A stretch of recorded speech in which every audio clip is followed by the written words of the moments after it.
Kani gadega pati CCTV, bat pidang pej yaki kubor baman kasngi. Henin kasngi ke arpan reo terek unai luar. Ke Meghalaya Football Association MFA. Kalapan skambiang deki jo Nongkit kam kibarem na kabanta ka samoy trikam ka basaus nem Jong nem arhajar khanyo hadu arhajar arpuai. Yakni ke Jied Nongkit kam lapelong ha hotel Polo Tower Shillong. Hakabala wani simenta deki nomik mat Jong borok isenjok ilakai na ki district bafer kibala penyeso syakani keseng.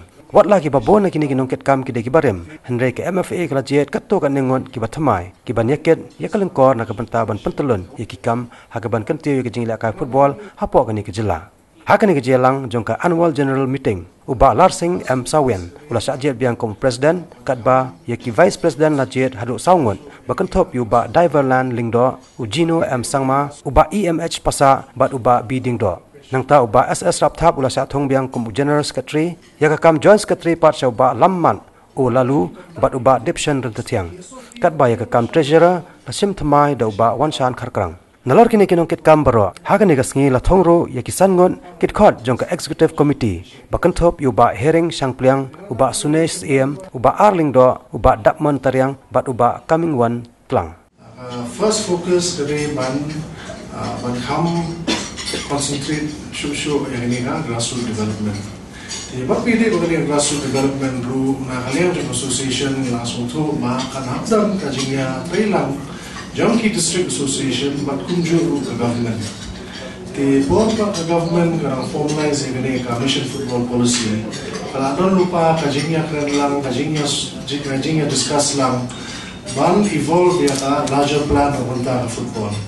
Maka football kadai responsibility nengkok tam do kadai jawab MFA hi untuk official body Henry lada government kam support kami yang dengkat lang kadai ini association kin boy jajingnya di nakata kadau what we dey ini ka policy barang sumi jawab government mission football fin iba kaladon ka grassroots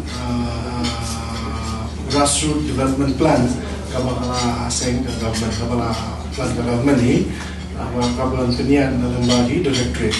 Henry nak kalian juga MFA ru dan sedang ke plan sedang yaki baby leagues. Katkum ke konsep ke Thymmai mentah konsep juga grassroots tolong nak kau kalian awak dan kami ban boy kini ke centers ban training players ban high coaching bani ayaki. But Henry Shuai tang ki coaching klam ayla yaki bakinia ilakai ki games ki tournament but ki matches kamtan jingwa tinang ta daw ba naklian jo MFA na sutu ba let's say the government can concentrate in grassroots centers man ajing hikai tama naklian jo MFA ni na persyang what na jing ite lang ka department jo IFF banks nang yaki leagues kang bagni na red kinyo yaki lah ilunti maniyo manilakai. Baku bagi wang head of youth development menteri buwan Richard Hood wang ba unless we play games, unless players play games, we cannot develop. Ti taman su practice kan manilakai kam dan jimun. Ti kata mereka plan manilasman.